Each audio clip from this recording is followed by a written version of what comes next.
মা, তোমার কথা মনে হলেই মনে পড়ে তোমার কষ্টের কথা।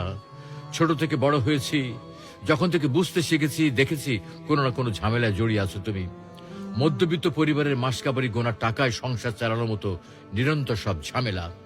ছোটবেলায় তোমার এইসব সমস্যা বুঝতে পারতাম না, অবুঝের মতো এটা সেটা আবদার করে ফেলতাম। অনেক ছোট ছিলাম মা, অনেক অবোধ ছিলাম, তাই বিনা কারণেই অনেকভাবে কষ্ট দিয়েছি তোমাকে।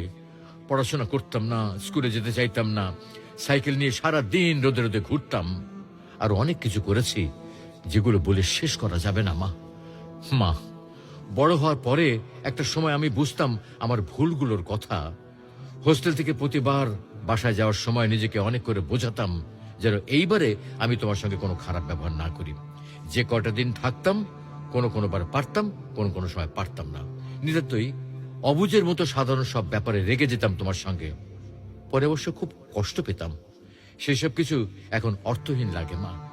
সবকিছু ছেড়ে দিয়ে তোমার কাছে চলে যেতে ইচ্ছে করে মা। এক সময় তো যাবো দেশে, আবার হয়তো অবুঝের মতো রাগ করবো তোমার সঙ্গে, অনেক কথা বলে ফেলবো যেগুলো আমার বলা কোনোভাবে উচিত না।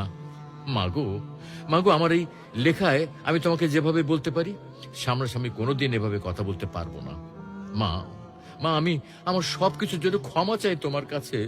যা করেছি তোমার সঙ্গে তার জন্যে, যা হয়তো ভবিষ্যতে করতে পারি তার জন্যও।